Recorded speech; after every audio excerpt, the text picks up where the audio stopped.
Presidente, que me ha pedido encarecidamente que le transmita su afectuoso saludo. Me va a tocar bueno, agradecerle vuestra presencia, recibirlos en este acto de conmemoración de los 45 años de nuestro querido Instituto de Estudios Genealógicos del Uruguay.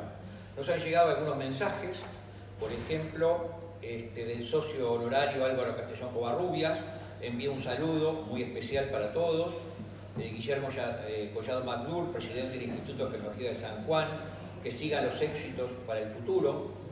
Y por otro lado, transmito mi saludo a los asistentes con el recuerdo imborrable de los primeros tiempos de la institución y de los muchos amigos que en ese entonces concurrieron a su fundación. Con saludos cordiales, Carlos Subillán. Bueno, estamos conmemorando los 45 años del instituto, ¿verdad? Quizá muchos consideren que 45 años no es tanto tiempo, ¿verdad? Pero sí creo que son muchos en el caso de una institución sin fines de lucro y que no es ni de interés futbolero, ni de interés burguero. Adelante, por favor. Sino que es simplemente un grupo que lo que busca, ¿verdad?, es estudiar la genealogía, difundir la genealogía, ¿verdad?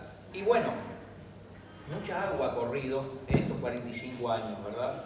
O sea, se han hecho sesiones mensuales, tenemos creo que como 40 revistas publicadas ya, no veo abajo. 37. 37, o sea que está en marcha la 38 en este momento, ¿verdad? Cursillos, asistencias a congresos internacionales, por ejemplo, Córdoba, San Juan, San Luis, Buenos Aires en Argentina, Porto Alegre, Santiago de Chile, México, Santiago de Compostela, y bueno, y algunos otros que no recuerdo, ¿verdad? El 29 de mayo de 1979, en lo que fue el Palacio Taranco Chico, ¿verdad? Esa joya que lamentablemente desapareció 2 años después, en el año 81, y esa casa que cobijó y amparó los amables secretos, o no tan secretos, ¿verdad?, de Hermenegildo y de Schiff. Con su alto muro protector, ¿verdad?, de miradas extrañas, también cobijó los sueños que esa noche, hace 45 años, como yo les decía, cobijó los sueños de este grupo de amigos, muchos de los cuales provenían del Centro de Estudios para el Pasado Uruguayo, creado alrededor de la figura de Juan Alejandro Ápola. Este grupo que se rearma en el Instituto de Genealogía y que sin lugar a duda fue liderado, ¿verdad?, por Ricardo Baldracena, su primer presidente y luego su presidente honorario. Ricardo, con su don de gente, su generosidad para brindar sus conocimientos, que abarcaban un saber sobre vida y obra, yo diría que de gran parte de Montevideo, y que en el día de hoy podría ser la envidia de los conductores del programa de TV Intrusos, porque era increíble, todos los chismes, entre comillas, que a Ricardo conocía, ¿verdad?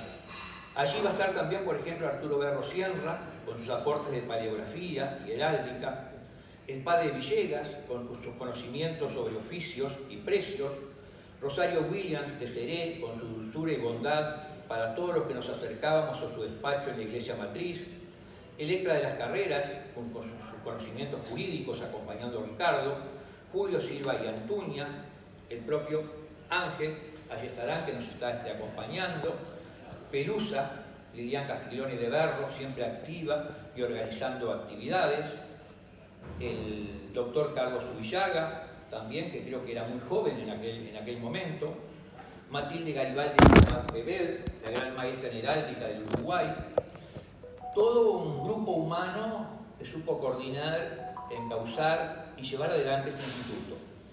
El recuerdo en este momento para quienes no pudieron asistir por su edad, por distintos problemas, como es el caso de Electra de las Carreras, el caso de Pelusa Castiglione y el caso de Carlos Subillaga.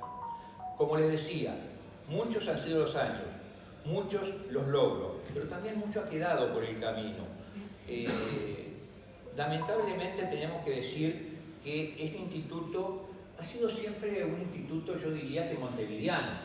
O sea, hasta el momento actual no hemos logrado atraer muchos socios del interior del país, ni tampoco hemos sabido acercarnos a ellos. De hecho, yo soy el único presidente proveniente del interior del país.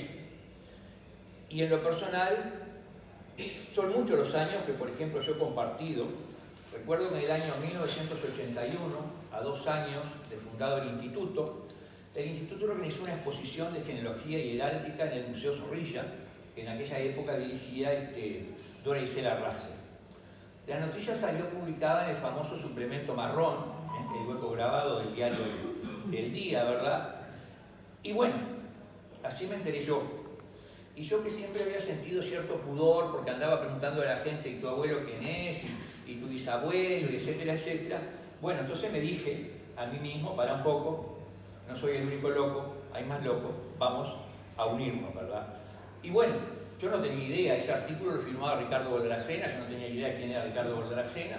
Recurrí a la guía del teléfono, Ricardo Baldracena, un número, llamé, y bueno, y ahí comenzó una relación, primero telefónica y después una relación de muchos años de charla en lo que era su casona allá en calle Maldonado, ¿verdad? Hasta que fue él el que después me trajo al instituto, no recuerdo el año, pero creo que primero, por supuesto, como socio suscriptor, después como socio activo, creo que fue en el 87, con una charla que fue Rodríguez y los Rodríguez, ¿verdad? Y bueno, y el recuerdo, ¿verdad?, entrañable para toda esa gente que nos ha acompañado y que hizo lo que hoy es el Instituto de Genealogía.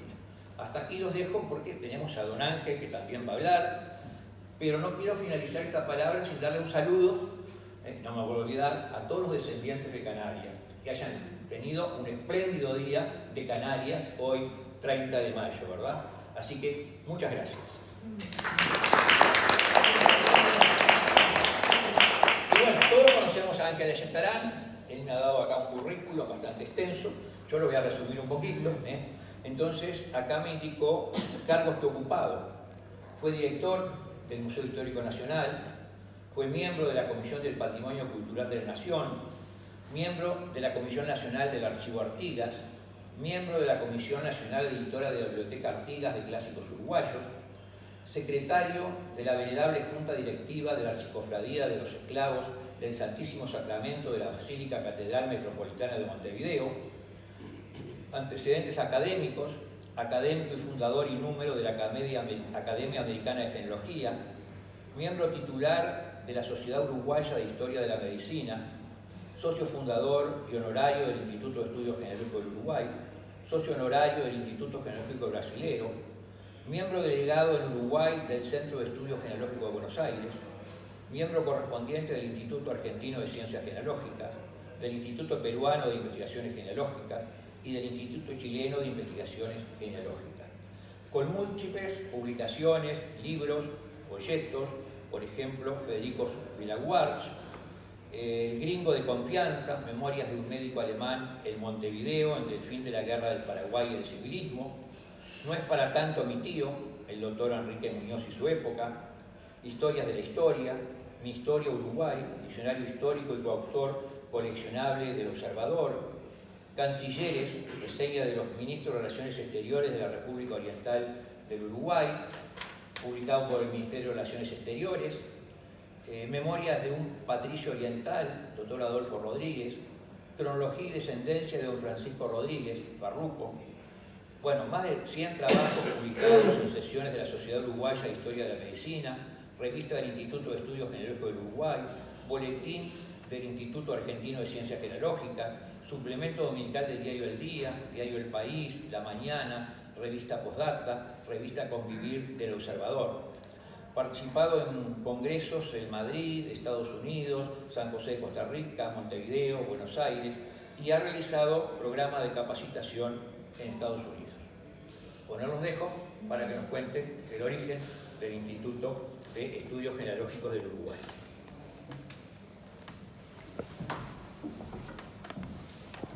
Bueno, me voy a remontar un poco más atrás. Esta es una foto de, creo que cuando festejamos el primer año del instituto, que es en la casa del arquitecto Arturo Barrucianca. Estos son los miembros fundadores que habíamos ido a esa reunión. Faltan algunos. Están ubicados todos, ¿no? Sí, están todos ubicados. Bueno, yo voy a remontar más atrás de 1979. En la década del 60. Mi hermana mayor, Ana María, con la cual tenía una diferencia de 15 años, era compañera de generación en la Facultad de Medicina de Julio Bodián, que es uno de los socios fundadores, que es el que está el primero a la izquierda, exactamente. Arriba. Sentado estoy yo ahí debajo de él. O sea que me llevaron también 15 años, Julio Bodián. Entonces, como era compañero de mi hermana, yo ya de chico ya tenía interés por la genealogía y él también era un fanático de la genealogía, entonces siempre hablábamos de genealogía.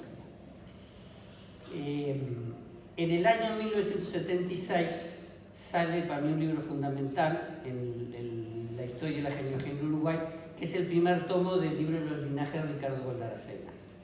¿Por qué digo que es un libro fundamental? Porque es un antes y un después en la genealogía uruguaya.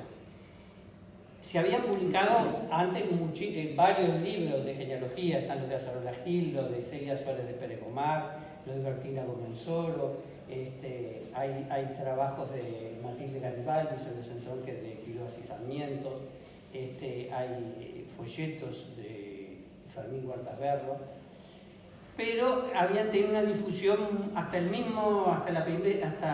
misma primera edición de Génesis Diapolan, había tenido un interés muy reducido para los especialistas. Pero el primer tomo de Goldaracena hace que se popularice mucho la genealogía y despierte un gran interés en la gente por conocer, por como trataba muchas familias, en querer conocer sus parentejos con esas familias, empezar a buscar sus orígenes.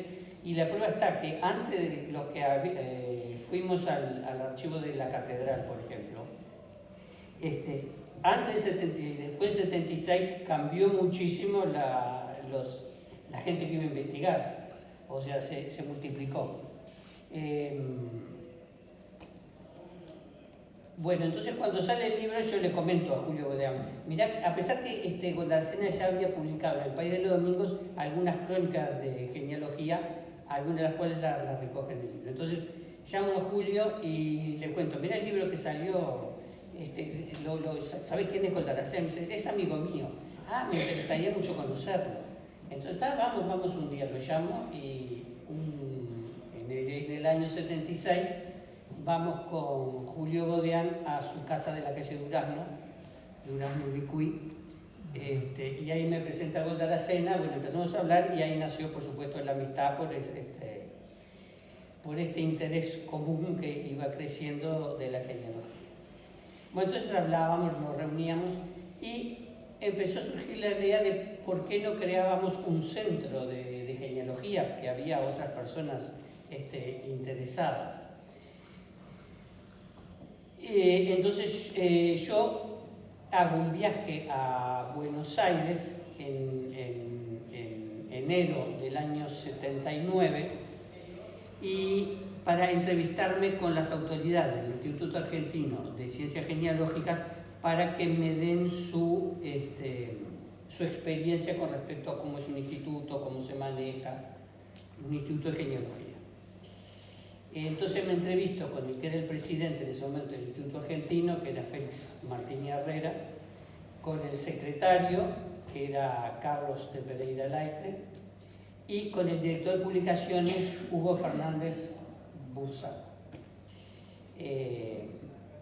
Bueno, entonces le pido los estatutos y me dan los primeros boletines que publicó el Instituto Argentino, estaban los estatutos del Instituto Argentino. Bueno, entonces traigo todo ese material, anoté, llevo en un cuaderno, anoté todo lo que me da de experiencia para comentarle a Julio y a Ricardo. Y se me ocurre hacer, pues yo en ese momento era colaborador del suplente dominical del día, que había hablado de Hueco Grabado Marrón, y el 29 de abril del 79, o sea, un mes antes de la fundación del Instituto, publico un artículo que se llama Varios aportes extranjeros a la cultura nacional, el Instituto Argentino de Ciencias Genealógicas, en el sujeto dominical 2376, en el cual cuento cómo funciona el Instituto Argentino y qué era lo que había aportado a nuestra cultura. Entonces decidimos, con Julio y con Ricardo, llamar a una reunión a 2 personas más que sabíamos que eran muy interesadas en la genealogía, que era Matilde Garibaldi, de Sabat Pebet, y Carlos Ubillaga. Entonces hacemos una reunión en la casa de Ricardo, nosotros 5. Pero daba la casualidad que estaba en Montevideo un amigo nuestro, genealogista, chileno, José Luis Colayo, que lamentablemente murió hace un par de años. Y entonces vino a la reunión, o sea que fue una reunión de nosotros 5 con un chileno, eso demuestra que estaba el Cono Sur en la gestación del instituto, para haber ideas para fundar un instituto de genealogía. Entonces, primero pensamos, si va centro, porque tanto Ricardo como Matilde y Carlos Ubillaga habían formado parte del Centro de Estudio del Pasado Uruguayo, de que habló Pablo, y que lamentablemente ya había dejado de existir. Entonces, me acuerdo que Ubillaga propuso que se llamara Centro, y nosotros nos gustaba más la palabra instituto, como éramos mayoría quedó que era instituto. Después, ¿qué nombre iba a tener? Entonces, Instituto Uruguayo, entonces que a mí la palabra uruguayo no me gusta, vamos a ponerle del Uruguay, que queda más lindo que Uruguay, bueno, del Uruguay. Entonces, la idea del Instituto de Ciencias Genealógicas. Yo me acuerdo que Ubillaga dijo, me parece un disparate ponerle Ciencias Genealógicas, porque si todavía hoy se discute si la historia es una ciencia, no vamos a poner que la genealogía es una ciencia. Entonces dijo, vamos a poner mejor estudios genealógicos. Bueno, ahí entre una combinación de nosotros 5 quedó el nombre que iba a llevar, Instituto de Estudios Genealógicos del Uruguay. Entonces decidimos hacer una lista de las personas que conocíamos, que sabíamos que estaban interesados en la genealogía, que es la lista de los socios fundadores. Entonces, ¿dónde lo fundamos el instituto? Que es un lugar digno que le dé un buen nacimiento, una buena cuna al instituto. Entonces pensamos en algunas instituciones, que podía ser el Jockey Club, en el Club Uruguay, y me acuerdo que con la gente dijo, no, mejor hacerlo en una casa señorial, porque la genealogía es familia, no vamos a hacerlo en un club. Y entonces nos ocurrió el Taranco Chico, porque éramos muy amigas, tanto Ricardo, Julio como yo, de su dueña en ese momento, era el dueño de la familia, pero era la única que vivía en esa casa, que era Susana Ortiz de Taranco, conocida por Chana. Entonces llamamos a Chana Taranco, sí, por supuesto, vamos, encantada, una persona sumamente generosa, hagan la reunión en casa. Bueno, entonces lo dividimos, las personas a llamar, aquí están los socios fundadores, Elsa Aguiar Silva, bueno, Bodián Berro Sierra, a Castel Montero, Lilida Delgado de Cardoso, que era tía de Chana, Florencia Fardo Terán, Matilde Garibaldi, Ricardo Fermín Huertas Berro, Cristina Lorenzo Lozada, Fabián Meloño Vélez, Olga Méndez Algorta, Omar Alonso Pagola, Juan Ignacio Rizzo Suárez, Cesario Villegas Suárez, que era el padre del padre Villegas, Juan Villegas Mañé y Carlos Ubillaga. Entonces quedamos a reunirnos el 26 de mayo en la casa de Chana. Bueno, entonces nos reunimos y vimos que no habíamos previsto algo fundamental. Al no haber llevado un fotógrafo para documentar testimonialmente, siempre algo falta. Habíamos planeado todo, menos faltaba eso. Entonces decimos que para la segunda reunión, que iba a ser también para el Taranco, llevar un fotógrafo. Que el fotógrafo fue un chambón, porque no pudo sacar una foto de todo, entonces sacó por partes, y la foto que hay son 3, y algunos aparecen, otros no aparecen, está dividido. Entonces, bueno, yo era el Benjamín del instituto, era el menor. Pero como me habían movido tanto el día de la Fundación Instituto, antes le pedimos a Ricardo que hiciera el acta de fundación. Bueno, hizo el acta de fundación, nos llamamos por teléfono todos a ver si nos parecía bien, nos pareció todo perfecto, Y él llevó el acta de fundación en dos ejemplares para que se firmara ese día. Bueno, nos reunimos todos nosotros en el comedor del Taranco Chico, se firmó el acta y decidieron nombrar la primera autoridad del Instituto Provisorio y decidieron nombrar al Benjamín, que era el que más se había movido, que me nombraron secretario coordinador provisorio hasta que se eligieran las autoridades. Y aquí traje del boletín del Instituto Argentino de Ciencias Genealógicas, el número 90, de julio del 79, que trae la noticia de la fundación del Instituto del Uruguay, y dice: el 26 de mayo último ha quedado constituido en Montevideo dicho organismo gracias a la iniciativa de los siguientes investigadores y estudiosos de la ciencia genealógica. Pone toda la lista y dice: actúa como secretario coordinador provisorio el señor Ángel Ayestará. Los fundamentos de la creación de la entidad están contenidos en el acta firmada de esta ocasión, cuyo texto se transcribe, y está el acta de fundación del instituto. Bueno, entonces decidimos que tenía que tener una personalidad jurídica el instituto. Entonces había que redactar los estatutos. Yo había traído los estatutos del Instituto Argentino y lo íbamos a adaptar para el Instituto nuestro. Entonces se hizo una pequeña comisión de estatutos en el cual estaba Electra, que era abogada, estaba Florencia Fajardo, que también era abogada, estaba yo y no me acuerdo quién más. Bueno, y entonces empezamos a redactar los estatutos. Y un día viene Goldasen y dice: saben que no podemos tener estatutos hechos por nosotros, porque averigué en personalidades jurídicas del Ministerio de Educación y Cultura y hay un estatuto tipo que nos tenemos que ceñir a él.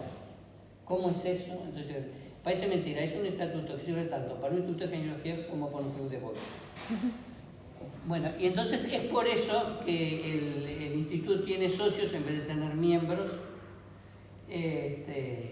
Íbamos a tener miembros de número, quedamos al final en socios activos, que es lo que decía el estatuto.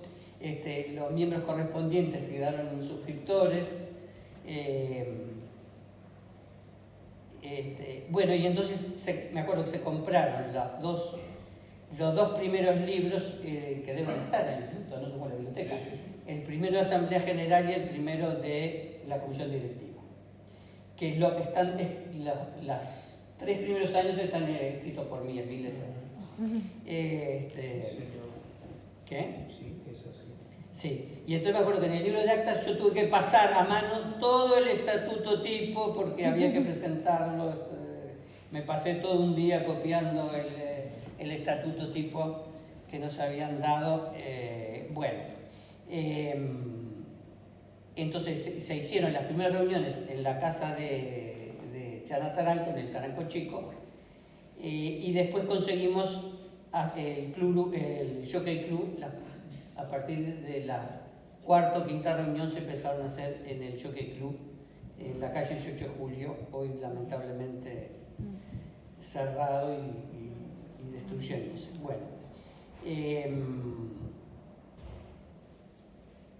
Bueno, entonces decían, el estatuto decía que la primera comisión directiva tenía que durar 1 o 2 años y después empezaban con elecciones. Entonces vino la duda si se hacía el primer año o si la primera comisión directiva duraba 1 año o 2. Y me acuerdo que Florencia Fajardo dijo: no, tiene que durar 1 año, así empezamos pronto a hacer listas y elecciones. Entonces dijo que duró 1 año. Y en la primera comisión directiva, bueno, por supuesto, el presidente iba a ser Goldaracena, que era el factotum del instituto y el genealogista más eminente. Se eligió a Matilde Garibaldi como vicepresidenta, me eligieron a mí como secretario, seguía yo haciendo todos los trabajos. A Cristina Lorenzo Lozada, de tesorera, me acuerdo fue la que manejó los primeros dineros del instituto, y no me acuerdo los cargos, esto está en las primeras revistas de figuras, pero estaban el padre Villegas, Julio Bodián y Arturo Berrosini. éramos 7. Y después, en la primera elección, hubo una lista única de nosotros 7 y nos reeligieron. Así que esa comisión directiva duró 3 años. Entre las primeras medidas que Coldaracena lo tenía entre ceja y ceja era que saliera la segunda edición de Génesis, que era una edición muchísimo más ampliada que había dejado pronto en la imprenta Apollán al morir. Apollán murió una muerte súbita, o sea, murió esperando en el consultorio del médico, esperando que lo atendiera. Iba a un médico de rutina y un infarto y cayó. Y estaba justo la segunda edición de la imprenta y los imprenteros, hasta que no se pagara, no largaban la edición. Entonces a Ricardo se le ocurrió, que era una idea ya vieja de uno de los miembros correspondientes del instituto, que era Hernán Musur, de hacerlo por suscripción, sacarlo por suscripción. Entonces me acuerdo que hablamos con la viuda de Apollán, con Ellen, y abrimos una cuenta en el banco y llamamos por el diario que la gente se suscribiera, depositaba para comprar un ejemplar. Y así pudimos conseguir todo el dinero para pagar la edición y que saliera esa obra fundamental que es la segunda edición de Génesis. Así que el instituto nació con un hermanito menor que era nada menos que la segunda edición de Génesis de la familia uruguaya. Bueno, después el escudo, que se le encargó a Ricardo que hiciera el escudo, que es el escudo que vemos bueno, que se sigue hasta el día de hoy, lo hizo Ricardo, bueno, y se votó. Y bueno, y después se decidió hacer una exposición de genealogía y heráldica para difundir más, que se hizo en la Biblioteca Nacional.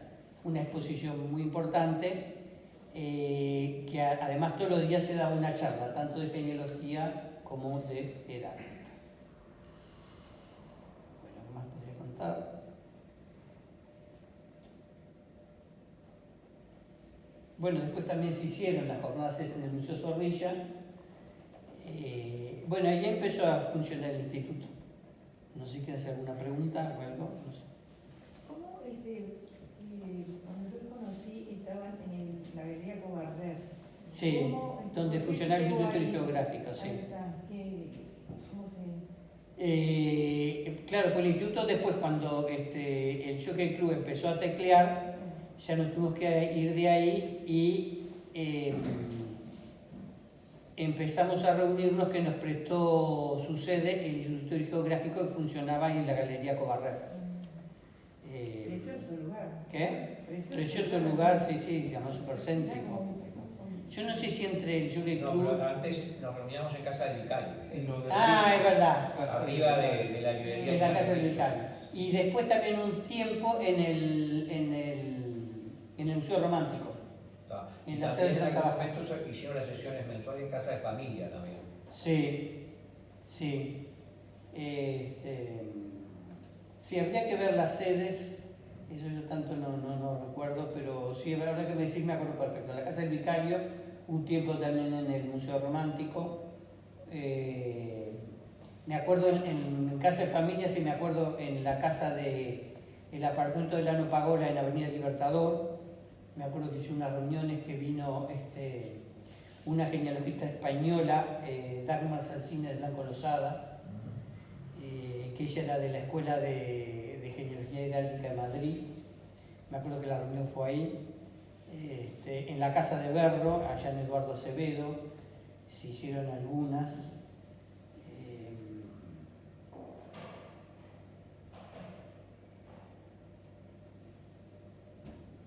Una vez que vino un cura vasco que era el director del archivo de Oñate.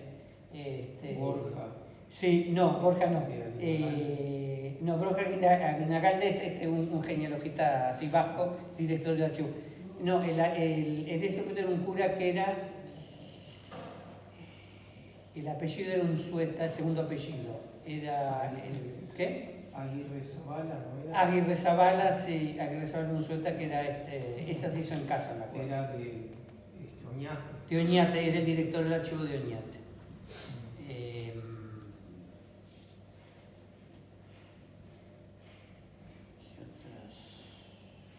Bueno, y después empezamos a tener las relaciones con institutos extranjeros, por supuesto, se nombró en la primera, los primeros a Colayon en Chile, que estuvo en el nacimiento del instituto, bueno, los mismos argentinos con los cuales teníamos relación.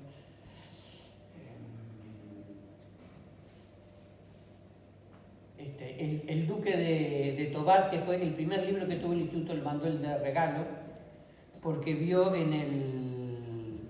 no habiendo redes, se enteró enseguida ¿por qué fue que se enteró? Y mandó de regalo un libro que se llama, un libro sobre Napoleón el Gran Corso, que tiene esta biblioteca, fue el primer libro que tuvo la biblioteca del instituto, que lo mandó a la casa de Chana Taranco. Yo me acuerdo un día Chana me llamó y me dice, mirá, llegó un paquete de regalo, parece que es un libro que lo manda el Duque de Tovar.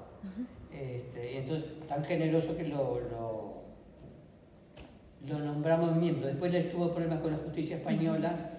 El Duque de Tovar terminó viviendo en Estados Unidos. Pero ahora está regio. ¿Qué? Tranquilo que ahora está regio. ¿Está regio? Vivía allá en el norte, pasando Manhattan, ¿cómo se llama la zona esta? Donde está el estadio de los Yankees.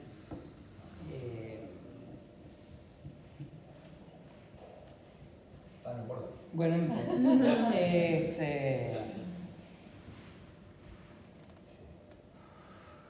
Bueno, no sé, si quieren hacer una pregunta. ¿Usted era más joven? ¿Cuántos años tenía? Y yo en el 79, yo soy de 56, tenía 22, pues yo soy de junio, cumplí 23 a los pocos días de fundación del instituto. Después me seguía en minoridad, digamos, Carlos Castells, que era un par de años mayor que yo. Y su Villaga también era joven, ¿no? Sí, pues ya tenía 45. ¿Ah, sí? Sí. Su Villaga más o menos de la edad de Botaracena era. Sí, más o menos. Más o menos. Tiene 40. Claro. Sí. No, jóvenes eras tú solo. Yo y Carlos Castells. Sí, pero era mayor. Sí, mayor que yo, sí. Tuvieron vínculos con el Instituto de Córdoba, que no me acuerdo de haber ido a congresos. Claro, porque por Cesario Villegas Suárez, que era el padre del padre Villegas, Claro. Tenía una hija que vivía en Córdoba.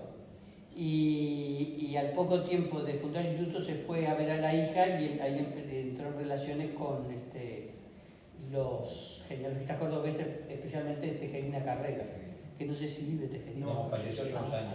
Falleció hace como 10 años. Pero fue 40 años presidente. Sí, por eso era.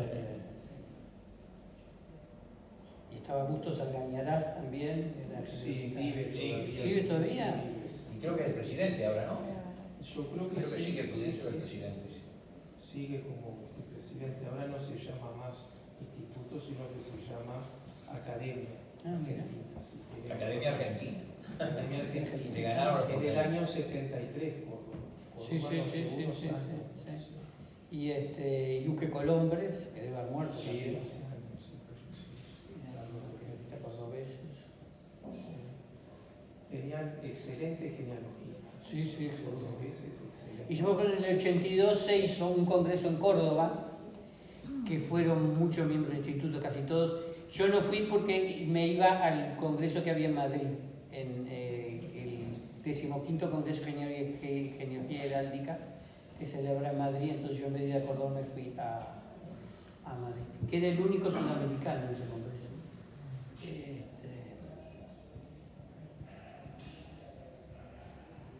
Y después hubo otro. Había habido uno poco antes de la fundación del instituto en Chile, que había ido Matilde Garibaldi en Santiago.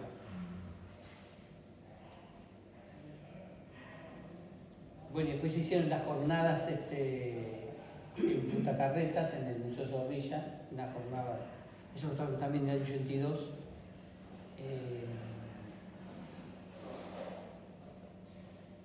Que se firmó, acuerdo, el acta de Punta Carretas. Hay una revista especial dedicada a eso. Bueno, y después se fueron incorporando otros miembros, ¿no? Y se empezaron a hacer jornadas por países también. Sí, exactamente, sí. Me acuerdo las jornadas vascas, las jornadas gallegas. Canarias, ¿Qué? la de Las Canarias, sí. Italianas. Y en las Canarias vino Miguel Rodríguez Rodríguez de Quintana, y una serie de genealogistas. Y uno que era alcalde de Canarias. Sí, que tiene el grupo musical. El que tiene el grupo musical, sí. No me sale ahora el nombre. ¿Cómo se llamaba? El Pidio Alonso. El Pidio Alonso. Que sigue tocando. ¿Sigue dirigiendo tocando? el grupo, sí, muy mayor, pero sigue dirigiendo el grupo, sí.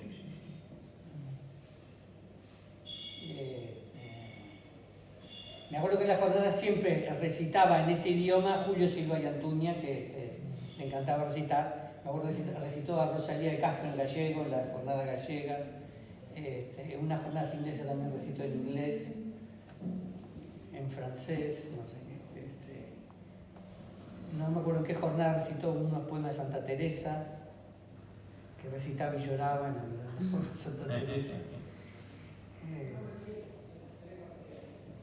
Claro, y ahí se empezó además a publicar varios libros. Bueno, Julio Silva publicó el libro de Capitán de mis sombras, que son las charlas que él dio en el instituto, la reunión, y publicó ese libro. Y Ricardo siguió con el libro de Linaje. Y Ricardo Segolo sacó 5 tomos más después de ese, y otros libros también, tanto de heráldica, apellidos, otros apellidos, uno de... Se hicieron cursillos de paleografía, de heráldica. De heráldica, sí.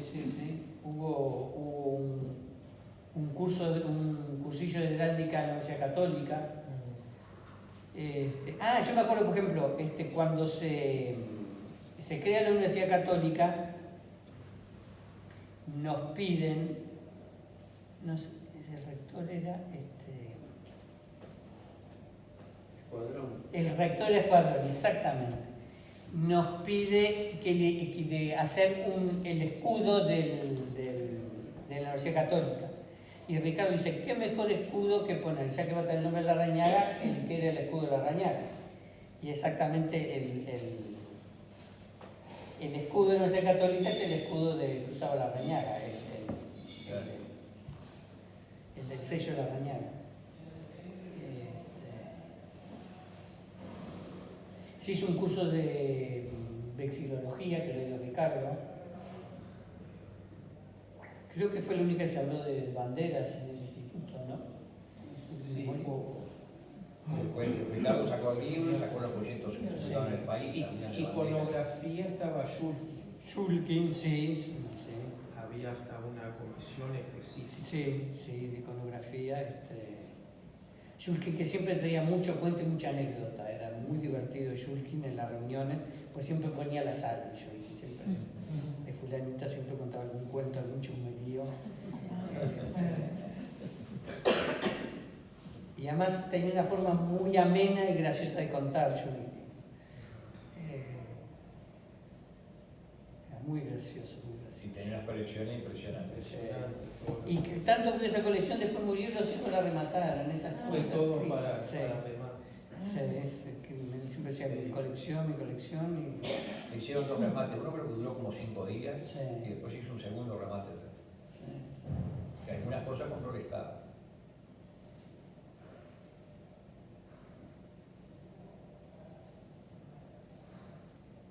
Y después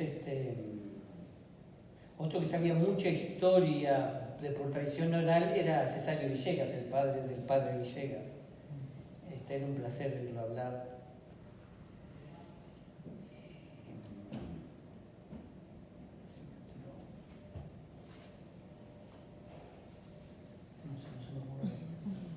No sé, si hay preguntas, si hay Aportar gente algo. que tenga, que claro, que tiene aportes, a ver. Enrique. Bueno, no sé, ¿quieres hablar? Yo, bueno, para aportar un poco, cuando me tocó a mí ser presidente, era la celebración de los 25 años. Y me tocó hablar con cada uno de los socios fundadores que iban quedando vivos. Y recuperé esa misma foto que tienen ustedes allí, que la ven. Ricardo había muerto en ese año, en el mes de mayo, precisamente, en este mes. Y dijimos en esa directiva, vamos a hacer, o sea, ya estaba planificado, pero ahora vamos a hacerlo con el nombre de Ricardo. Las terceras jornadas nacionales de genealogía, que la hicimos en el Ministerio de Relaciones Exteriores, y la apertura fue por el ministro de Educación y Cultura de la época. Fue la única vez que tuvimos un ministro presente.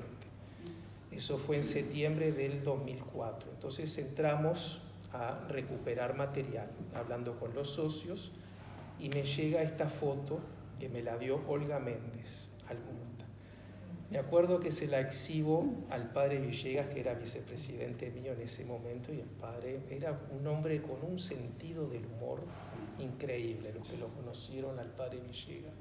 Aparte, como le decíamos, era nuestro embajador en todas las reuniones americanas de genealogía. Él siempre estaba presente y por supuesto que por Uruguay iba él, y a su vez pagaba la anualidad nuestra por la Confederación Internacional de Genealogía. O sea, él se ocupaba de que el instituto estuviera al día en los pagos. Y me acuerdo que estábamos planificando para la jornada, la de los 25 años, y yo le muestro esa foto.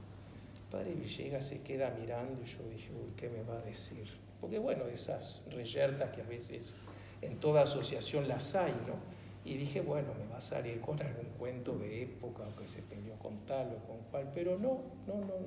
Se quedó mirando y me dice, ahora la tengo clara. Yo dije, bueno, ¿qué me querrá decir? Yo, por supuesto, de esa foto del año 80, en el año 80 tenía 12 años, ¿no? Digo, ni mira para poder estar. Entonces le digo, padre, ¿sabe que no lo entiendo? Le digo, ¿qué me quiere decir? Porque yo no lo estudiaba. Me dice, en las fotos hay que sacar separados, me dice, porque ves los que están sentados, acomodados en el sillón, están todos muertos. Porque eran los mayores que se sentaban. No, y en esa foto faltan... No, faltaba más gente, por supuesto. Falta Carlos Subillaga. Que después, a posterioridad, fueron declaradas fundadoras. Bueno, ese es el otro tema. Se me presentó a mí el de los 25 años como homenajear a los socios fundadores. Me acuerdo que Taranco dijo, bueno, vamos al acta y ahí están los que firmaron. Digo, sí, le digo, eso es lo ideal, pero hay dos personas que siempre se las reconoció como socias fundadoras, que eran las casadas, es decir, Pelusa Berro y Electra. Bueno, me acuerdo que tuvimos que hacer una asamblea para reconocerlas como socias, como fundadoras, ¿no? Por supuesto. Electra estaba más allá del bien y del mal porque nunca quiso saber mucho del instituto. Digo, venía, acompañaba, publicaba, pero no era lo de ella. Lo de ella era lo jurídico. Pero en cambio Pelusa sí, porque Pelusa fue vicepresidenta varios periodos y fue una mujer sumamente activa. Entonces nos parecía una afrenta de que quedara por fuera, ¿no? Que íbamos a festejar y que su marido estaba y ella no.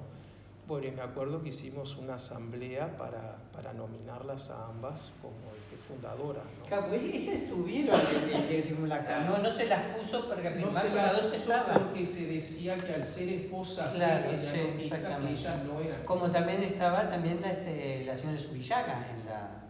Bueno, por eso, o sea, Claro, como sí, eran sí. esposas de Claro. él, no figuraron, pero después, o sea, ellas dos, más que nada Pelusa, siempre estuvo activa, ¿no? Sí. Siempre. Y ahora que veo la foto, ahí que me está hablando Elsa Aguiar, voy a contar un secreto que se pierde ahora. Elsa Aguiar donó la primera donación que tuvo el instituto, donó la plata para publicar la primera revista. Y pidió que no se supiera. Ahora se sabe. Sí. Una consulta. ¿Por qué se llamó de estudios genealógicos y no genealógicos y heráldicos? Dando vuelta a la escena ahí, por ejemplo. Sumo si se discutió. No se discutió. Quedó como comprendido que la genealogía como que estaba dentro de la heráldica. Porque, por ejemplo, eso lo podía haber propuesto, por ejemplo, Matilde, que era heraldista. Pero ni se nos pasó por la mente poner Doña Matilde. Pensamos que dentro de genealógicos estaba como incluido. Cuando son dos cosas diferentes, ¿no? Pero... Y Matilde fue muy importante también me acuerdo que muchas reuniones de la comisión directiva se hacían en la casa de Matilde, que hacían en el Pablo, la calle Irigoitía, número 20.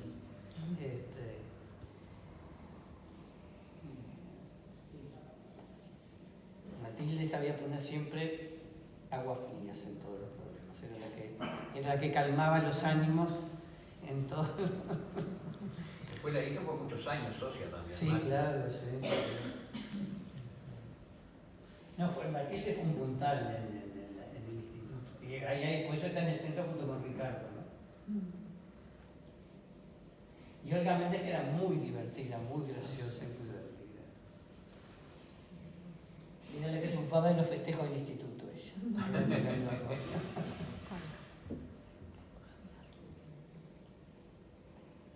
Me acuerdo que publicó algunos artículos sobre filiación, sobre la parte jurídica. Sí, claro, sí. Claro, pues ella es especialista en derecho de familia, además de derecho procesal.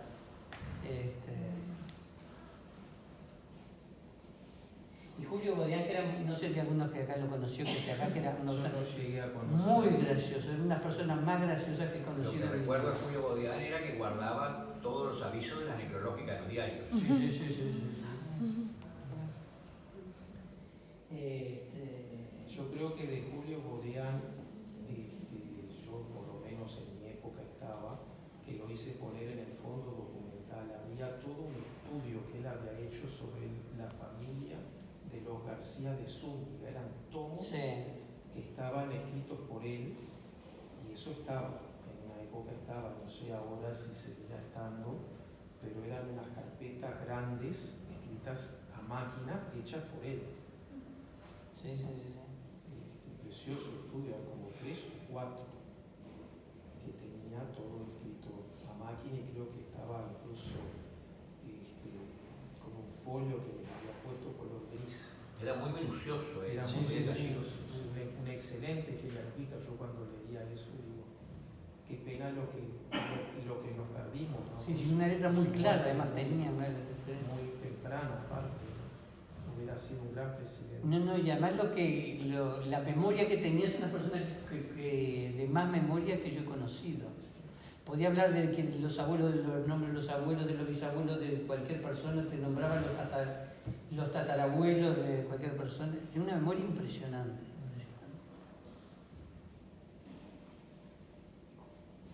Sí. También recuerdo, voy a dar una anécdota un poco personal, ¿no? Yo llego al instituto, es decir, yo en ese entonces cuando me inicié, allá por el año 91, 92, empiezo a ir al centro de historia familiar de los mormones, el de la calle Colonia. Me acuerdo que ahí estaba el hermano Gaminara. Que fue un día con Hospitaleche. Bueno, ahí está. Sí. Entonces los socios vitalicios de ahí eran Ángela Yestarán, Juan Carlos Luzuriaga, que lo tengo acá atrás, Martín Hospitaleche y Melonio Vélez. Éramos los 4 que andábamos por ahí merodeando. Y bueno, yo tendría 21, 22 años en ese momento, estaba haciendo carrera, estaba haciendo abogacía, entonces iba cuando tenía tiempo. En una vuelta me acuerdo que era un jueves, el último jueves de marzo del año 93, y el hermano Gaminara, yo estaba ahí, me dice, bueno, mire, Yersa, sabe que yo me tengo que ir un poquito antes hoy, antes de las 7, porque tenemos una sesión mensual. Yo soy socio del Instituto de Estudios Genealógicos del Uruguay, que está acá cerca, a 3 cuadras. O sea, bueno, sí, le digo yo, agarré, estaba pronto para irme, cerré todo y me dice, ¿y no quiere venir? Mire, no me han invitado nunca, ¿no?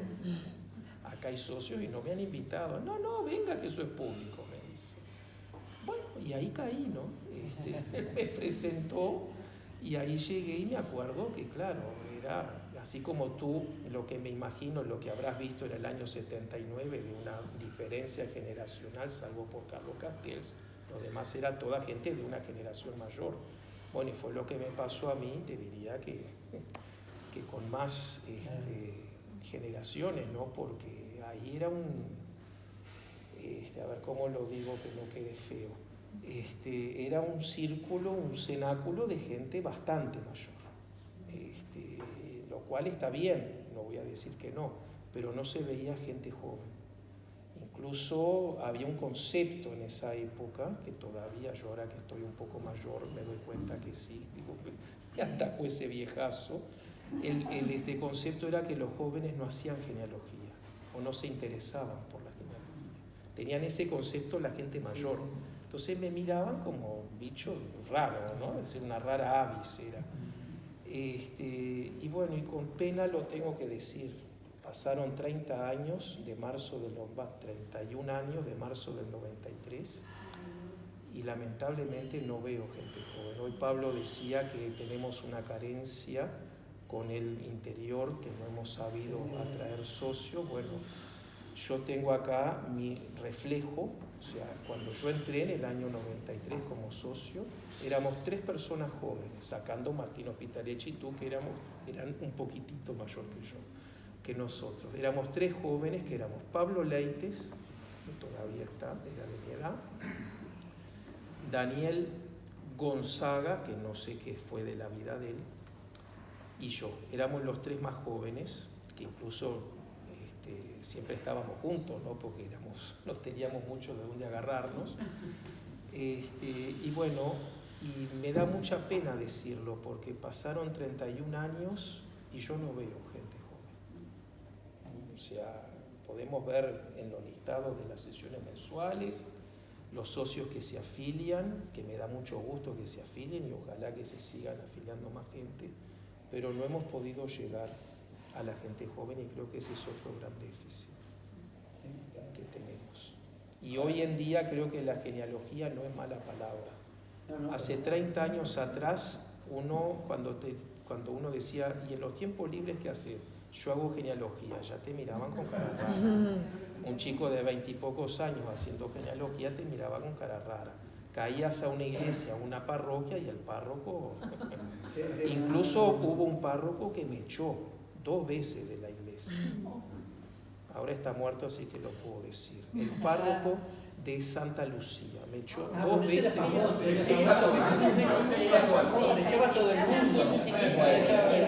En una vuelta fuimos con Olga Méndez. Se ve que quedó ahí. Fuimos con Olga Méndez allá por los años 90. Hicimos un peregrinaje genealógico, estuvimos en Canelones investigando, fuimos con el coche mío y le dije a Olguita, ¿y si nos vamos para Santa Lucía? Dale, vamos, me dice, total, estábamos libres los 2. Y ahí caímos en el auto mío, estuvimos con la secretaria que muy amablemente nos atendió, Carmen. Estábamos mirando los libros índices. Cuando vemos un energúmeno que entra volando, en nada se parecía a un sacerdote. Nos quitó el libro y nos echó, así de simple. Sí, no dejaba ver a nadie. Era tremendo. Pero bueno, esas son anécdotas que como investigador y como joven, como que me chocaba, porque yo digo, yo quiero conocer mi identidad, ¿cómo me pueden negar ese derecho a conocer mis raíces, ¿no? Bueno, por eso digo, pasaron 30 años y hoy en día veo algo lindo todo el tema de lo de la globalización, los foros genealógicos, que haya gente joven, que se interesen, aunque más no sea por una ciudadanía italiana, no importa, pero por algo hay que empezar. Entonces creo que el mundo cambió y en ese aspecto creo que ha sido para bien. Y hoy tenemos la genealogía genética, que yo insisto siempre en mis clases, con mis alumnos les digo, este es el futuro. La genealogía genética va a ser buena parte del futuro de la genealogía. Pablo, allá en el interior hay gente joven. Allá en Paysandú. En Paysandú hay gente joven. No, y tú decías de que los jóvenes no se interesaban en la genealogía. Había ese concepto. Seguro, sí, pero también estaba el concepto de que los jóvenes no estaban aptos para la genealogía, que fue lo que pasó en el Instituto Argentino, que rechazaron a un grupo de muchachos porque eran muy jóvenes y se reunieron y fundaron la Junta Sabatina de Historia, y llegó un momento que trabajaban mucho más que el Instituto Argentino de Genealogía, la Junta Sabatina. Hicieron cantidad de publicaciones y todo. Y bueno, y no fueron Ahora, en un aceptados porque momento eran que muy el jóvenes. Instituto Argentino se cerró mucho, que por eso se fundó el Centro de Estudios Genealógicos de Buenos Aires y otras cosas, pues se había cerrado muchísimo. Perdón, siempre fue cerrado. El estatuto del año 40 dice que solo podían ser miembros los que tuvieran, tenían que ser católico y de familia de raigambre hispánica. Que me acuerdo uno de los socios que yo conocí, que era Roy Masuki, me dijo: yo soy la oveja negra, porque soy miembro de la iglesia de los mormones y soy italiano. No tengo nada de español, soy la oveja negra en el instituto. Bueno, un eminente genealogista argentino como era Narciso Vinayán, que seguro que tú lo conociste, Sí. por años no pudo entrar al instituto porque era, su primer apellido era armenio. Bueno, pero era por el estatuto. Claro. Era por el Que estatuto era del año mucho mejor 40. genealogista que muchísimos miembros de número y no al final lo aceptaron porque ya era una vergüenza, desprestigiaba el instituto. Pero la razón era porque su primer apellido era armenio. Una cosa. Yo recuerdo una reunión en que había dos señoras del Instituto Argentino charlando entre ellas. Entonces una le pregunta a la otra: ¿y tú en qué estás trabajando? Yo estoy trabajando en tal familia, no sé qué diablo. ¿Y tú? Entonces esta otra dio un apellido francés. La otra puso cara de asco y le dijo: pero esos son unos tenderitos que llegaron recién por 1803. Recién por 1803. Unos tenderitos. Sí. Había esa concepción en la gente. Hasta el día de hoy, si no vas de traje negro y corbata, no entras a las reuniones. Y las damas tienen que ir acompañadas de un caballero. Y se hacen en el Jockey Club. Yo voy a dar una anécdota que me pasó a mí. En la mesa estaba con la hija de doña Matilde, con Maritilde, que habíamos ido de Uruguay. Ese congreso fue Raquel Domínguez también y Beatriz Rienzi, que era presidenta en ese momento, las jornadas del Mercosur en Córdoba. Me tocó en una mesa y claro, yo también era joven, ¿no? Todavía en el 2000 todavía era joven. Y me tocó también una mesa de gente ya de varias décadas. Y me acuerdo una señora que no quiero dar su nombre, fallecida hace muchos años, de San Juan, para quien quiera saber quién era. Bueno, ya saben, no voy a dar el nombre. Me acuerdo que yo tiré el concepto tan laico y tan republicano que como uruguayos tenemos. Y dije: la genealogía es la ciencia más democrática que hay. Eso fue una bofetada para esa señora. Y refiriéndose a mí, dijo a todos los miembros de la mesa: ¿pero qué está diciendo este joven? Que la genealogía es una ciencia democrática, pero habráse visto. ¿Cómo va a decir semejante cosa? Porque los peones rurales no tienen genealogía.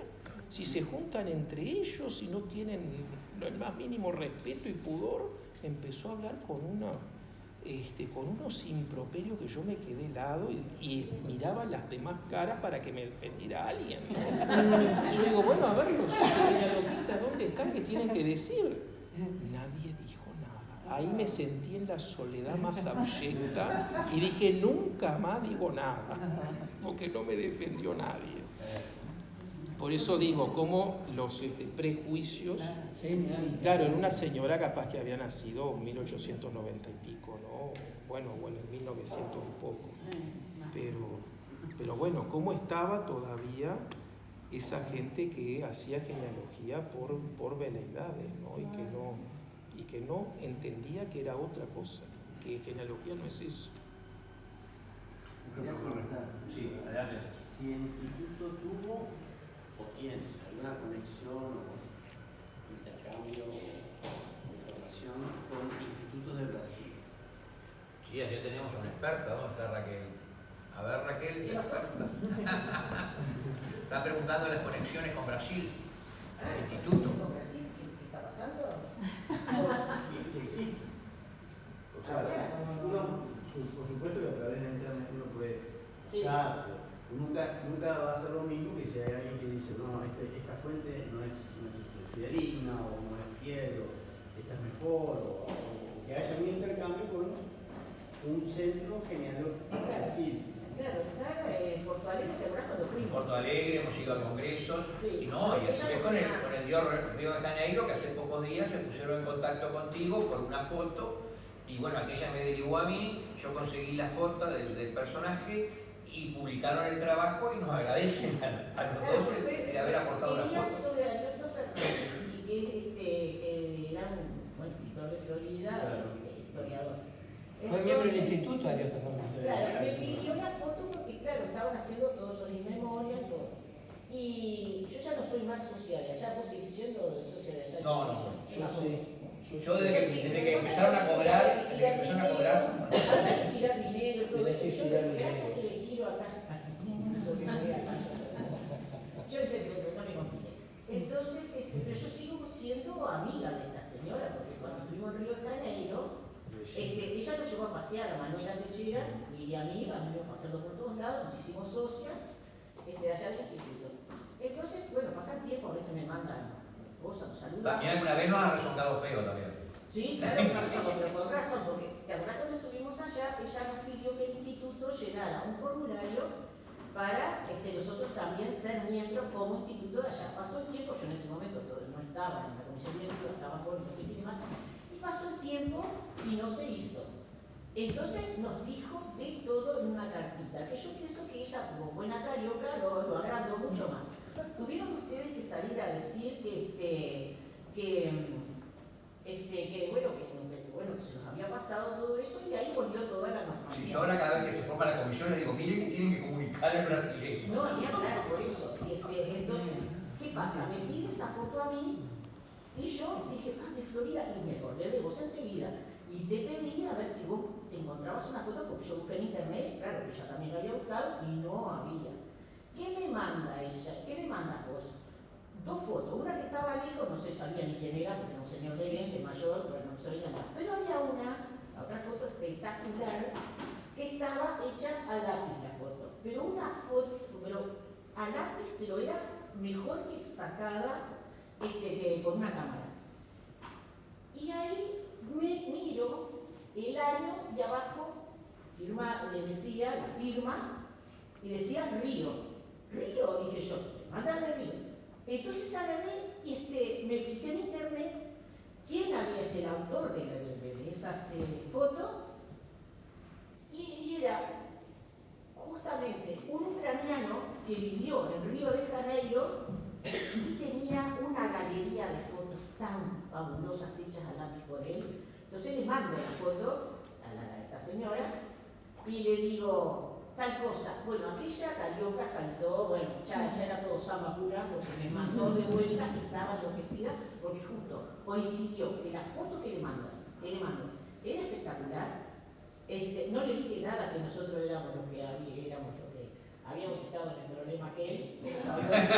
Pablo Rivero fue el que me mandó la foto, pero yo se las pedí a él. Y ahí fue cuando nos agradeció. Pero si ustedes miran en el WhatsApp, van a ver la foto preciosa, no sé si les pasó desapercibida, pero hace un mes de eso. Sí, no hace mucho. Para que El artículo yo lo mandé al lo mandaste, WhatsApp. pero miren eso y van a ver lo bueno que está. Bueno, ese es un lugar. El otro es el Instituto Histórico y Geográfico de Pelotas, que bueno, yo también dejé un poco ya de comunicarme con ellos y no sé si estarán haciendo o no. Lo que pasa es que yo, ¿qué ha pasado? He dejado un poco de ir o a viajes, todo eso, porque estoy en mi casa con todo el material que uno hace 30 y pico de años que viene reuniendo, lo estoy poniendo un poco al día. Entonces, es tanto el material que yo tengo dentro de mi casa para armar familias y todo eso, que ya hasta me cuesta salir, no sé, al centro a dar una vuelta, vamos a decir. Eso, porque uno está 24 horas sobre 7 días de la semana encauzada en eso. No, y Porto Alegre, ¿te acordás que el presidente vino 2 o 3 veces de Porto Alegre? El de Porto Alegre fue lo bueno que justo vino, como era Miguel del Espíritu Santo. Sí, del Espíritu Santo. El instituto justo lo recibía, y yo dije, yo creo que tampoco, yo estaba en la directiva en ese momento, digo, no puedo ir yo a esa reunión también, porque ¿qué pasó?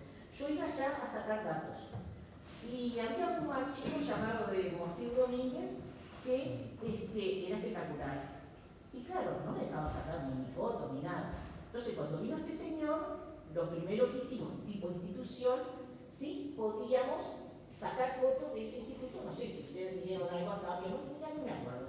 Yo sé que le pedimos y habíamos hecho una reunión en el Oro del Río y el hombre dijo que sí. Me fui 3 veces más o menos me llevó, iba a Porto Alegre, tomaba el avión, iba sola. Una vez cuando fuimos a Porto Alegre ahí me quedé, pero si no me tomaba el avión, bajaba en Porto Alegre, iba en taxi hasta el hotel, a 2 cuadras del instituto sacaba toda la foto y ahí está el archivo que tenemos acá. Ese archivo lo traje yo. Iba, sacaba fotitos. Con Marcelo fuimos también una vez a Porto Alegre, Marcelo. Claro, cuando fuiste a Porto Alegre, ¿cómo fue? Yo te invité porque estabas a reunión. Sí, fuimos a aquel no me congreso. acuerdo, yo sé que vos estabas espectacular dando unas charlas de cómo las búsquedas genealógicas, que tuvo unos aplausos este señor allá, ¿te acordás? Espectacular. Porque Manuela y yo, bueno, yo chapurreo un poco el portugués. Manuela, que sabe hablar portugués, vos le diste la charla en español. Pero tan perfecto, bien profesor, tan bien hablado, que la gente quedó enloquecida. Y de ahí vinieron todas las cosas. Yo además hice un amigo, lo cuento como una anécdota. Es un amigo que hablaba mucho de sus caballos y de su yegua y yo no sé cuánto. Y cuando llega, no me acuerdo qué fecha era, pero sería julio, agosto, no sé. Entonces cuando nos vamos a despedir, me dice, el 12 de octubre estoy en tu casa. Bien, dije yo. ¿Y qué vas? ¿Solo? No, dice, con el meu señora. Está. ¿Y qué vas a ir a caballo? No, el meu camioneta. Está, macanudo, te espero. El 12 de octubre estaba llamando la puerta. Y a partir de ahí tiene licencia y cae todos los años a Uruguay y después empezó a traer un grupo de amigos que me pagaban para que yo les hiciera guía en Buenos Aires y en algunas provincias de Argentina, ¿viste? Incluso ahora voy a los cumpleaños y todo, y surgió todo ahí en ese congreso. Y desde ese día que estaba haciendo tecnología también, porque ese puede ser ya el nuevo contacto como para seguir ahí. Claro. Porto Alegre, no sé. Pero en Porto Alegre, también estaba la parte de la Catedral Metropolitana, que también tenemos de llamado y todo eso. Vieron que hay un CD que trajimos de allá, que se pueden sacar datos. Así que bueno, eso. Esa es la vida. Bueno, ¿alguien más? Si no nos vamos, aplaudimos y nos vamos. Para el salón de al lado, perdón, para el salón de al lado. No sos el único echado. A mí el cura de Florida me echó. Dijo, nunca más en la vida usted pisa este archivo, patatín, patatán. Pero cometió un error. Dijo, salvo que venga una orden del obispo. A los 5 minutos, yo tuve un error del obispo. Yo en aquel momento era el director del Liceo Departamental de Florida y el obispo iba a todas las reuniones, a todos los actos que hacíamos en el liceo. A los 5 minutos yo estaba con la orden. Luego la perdió. No, este cura era peor, porque nosotros fuimos, el de Santa Lucía fuimos, habíamos hablado con el obispo primero. Incluso él dijo que no le importaba lo que el obispo dijera y fue el único cura que no dejó microfilmar los libros. Ustedes pueden ver desde Family Search, están todos los archivos de Canelones, son como 12 o 13 archivos, menos Santa Lucía, porque el custodio es el párroco. Es como dice Pablo. Entonces, si el obispo dice una cosa, el párroco es el que manda. Ahora, el problema se está dando en España, que ustedes iban a los pueblitos y coordinaban el cura y investigaban y no había problema. Ahora los obispados están concentrando todo, hay que agendarse con un mes y medio, 2 meses de anticipación y te dan 2 horas para ese día. O sea, para nosotros es imposible en este momento acceder a muchos de los archivos españoles de las parroquias. Bueno, pero Santa Lucía, tú que decías de Enrique, hoy sigue igual.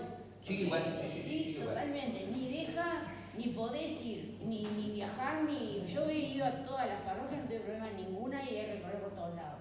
En Santa Lucía sigue el mismo problema. Debe guardar un secreto.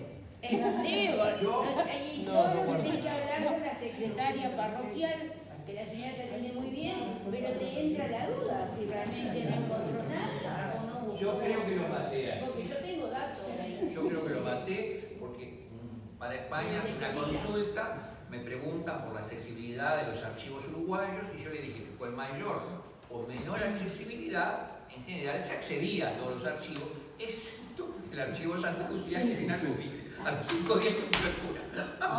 Sí, pero escúchame, Pablo, hoy Estamos igual, sí. estamos igual con el currículum, porque estamos igual. No sé por qué, pero estamos igual. No, pero yo quiero decir también que no es lo mismo en los años 90, donde no estaba nada microfilmado. Quiero decir también que en nuestro instituto en el año 91, gracias al coronel Ángel Corrales y al padre Villegas, hicimos un acuerdo que tú estabas en esa época como coordinador académico en el 90.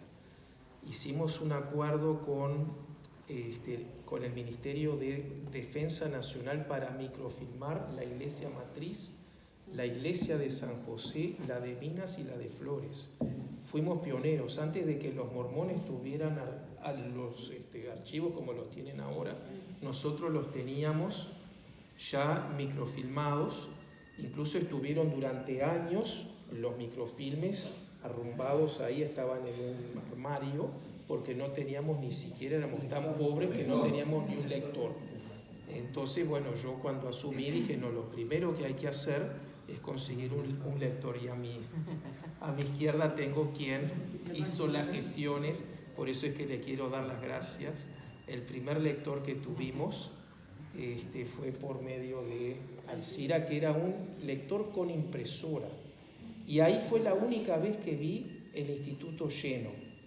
La biblioteca teníamos una persona seleccionada por concurso, venía 3 veces por semana, 3 horas por vez, y estaba lleno. Las 3 veces, esas 3 horas, teníamos chicos de humanidades que estaban estudiando y venían, y ahí miraban todos los microfilmes.